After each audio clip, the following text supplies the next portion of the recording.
Welcome.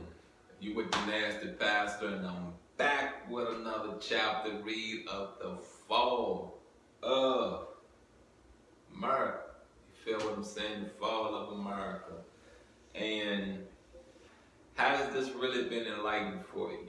You know, I see numbers. You feel what I'm saying? I'm not too much into numbers. I see numbers, but are you really enlightened? You feel what I'm saying? Are you really out here trying to figure it as I'm trying to figure it? You know, I came across a minister. I can't say it was an interview, but he was speaking.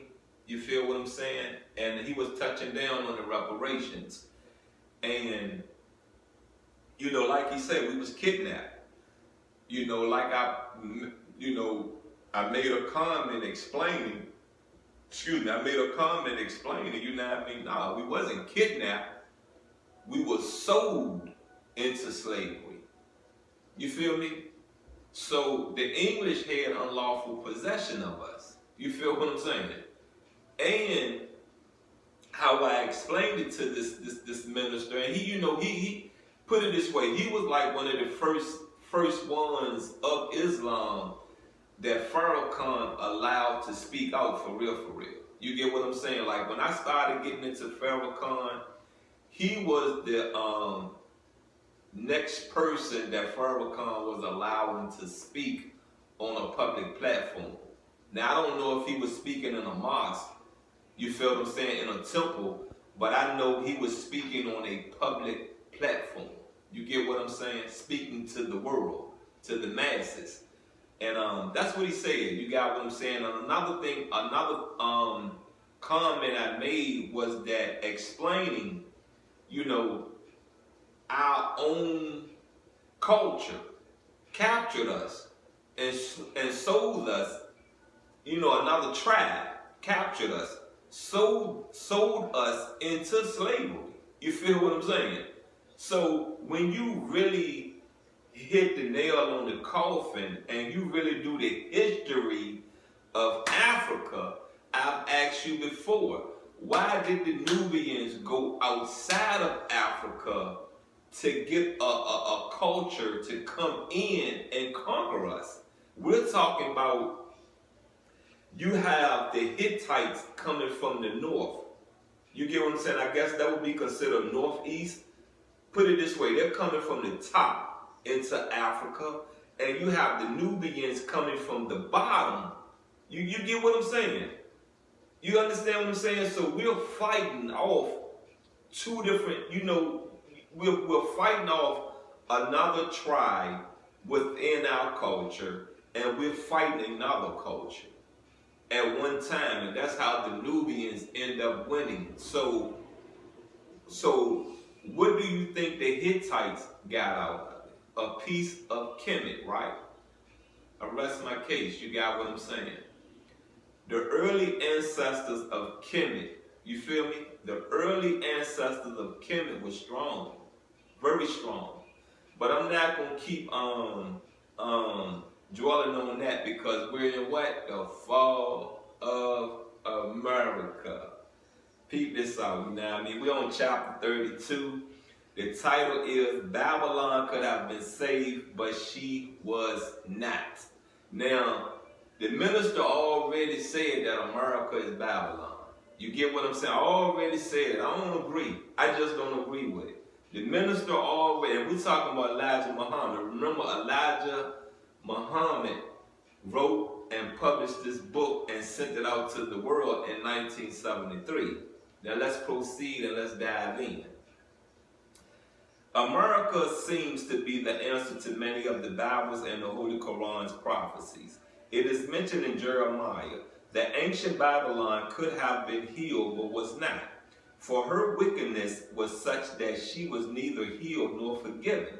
The charges against ancient Babylon, according to her history, were that she persecuted and imprisoned the Jews. She brought them into captivity from Jerusalem after the taking of Jerusalem by Nebuchadnezzar. Nebuchadnezzar was also punished for his part in the enslavement according to the ancient history of Babylon. King Nebuchadnezzar had among the Jews whom he held in captivity Daniel, a prophet of Israel. The king did not love Daniel and his prophethood, but he was able to get Allah's prophecy of the destruction of Babylon from Daniel. Now let's pause this right quick. Yeah, I'm going to remember where I'm at. Let's pause this right quick. Now, if history is correct, you can almost say this is a Jewish, how to say it? This nation was helped and built with Jews also. You understand me? With Jews also, if you look at history. So, what happened in ancient Babylon? You know, you had two Jewish cultures. You had the Jewish culture divided, and they're fighting amongst each other. You get what I'm saying? Now, I get the fact Farrakhan is saying that the reason America is going to be destroyed is to save the African American, to save the black man. Now, something is wrong with that, right? So you're telling me these Jews are supposed to perish here along with the Europeans, along with the Asians, along with the Mexicans, along with the look, I look at Haitians, Jamaicans, I look at anyone of dark-skinned color as a black person. You get what I'm saying? As a African, as a brown person, as a yellow person. You understand what I'm saying? But so every culture gonna perish here, but the black culture, right? This is my understanding from what I'm reading, right? Then tell me this right here. Why do we walk and talk in ignorance? Why is it that we have no corporations? Why is it that the financial gain that we had, we always lose every 5 years or every 10 years if we are promised, you get what I'm saying? Promised redemption from all the things that have happened to us. Why? This piece of land has to perish first, and then we're giving what? Eternal life? Come on now. We're giving eternal life because Jesus said you have to give away everything. You get me? Everything. A man of wealth have to give everything to enter the kingdom of heaven, right? Everything, right? Cool. Stop crying. You understand me? Stop crying. Whom you pray to is not going to put nothing on you you cannot handle. Stop crying. Let's get back into this reading. But remember, he still held Daniel as a slave and a prisoner with the other common under King Belshazzar. Daniel was still alive and was used for the revealing of God's aims and purposes against Babylon. After studying the history of the destruction of ancient Babylon under these two kings, we have a very good graphic picture pointing to a future, people, and country. The words we would have healed Babylon, but she is not healed. Do not say why she was not healed. Was there a possible chance for the Babylonians being forgiven because of the evils done to the Jews? The sacking of Jerusalem, the destruction of their temple, and the bringing out from her temples sacred vessels to be used for sport under Belshazzar's reign. Could the crime of the Babylonians be forgiven? And if not forgiven, what does this teach us? Now, I want to get back into something else before I proceed. You know what I mean? I do. I have to do 3 pages, but I want to get in something quick, right quick. Now, here he is, Elijah Muhammad, this minister of Islam. He didn't believe in Jesus. But you back the Jews. Jesus was a Jew. So what did he learn from Fard Muhammad? Fard Messiah. What did he learn? Was he taught Jesus didn't exist? Come on now. He had to be. Come on now. What did Fard Muhammad teach Elijah Muhammad?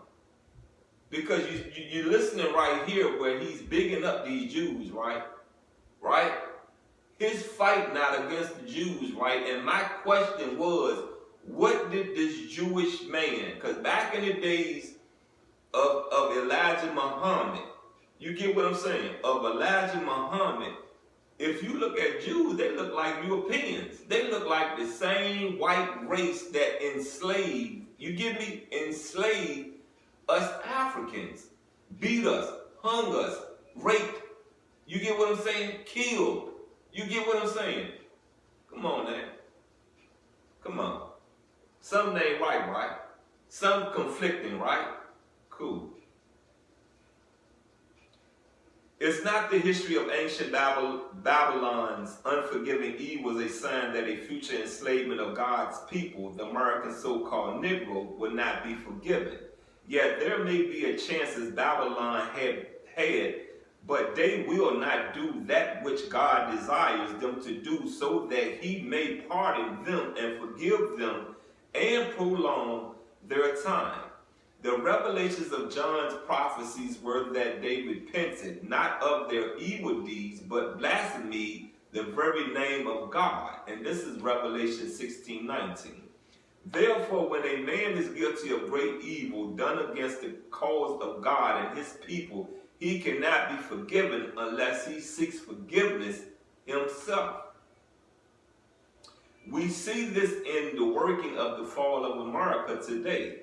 I say fall, for most surely this is the divine fall of America, as it was of ancient Babylon for its evils done to the Jews. All right, you know what I mean? We're gonna pause this.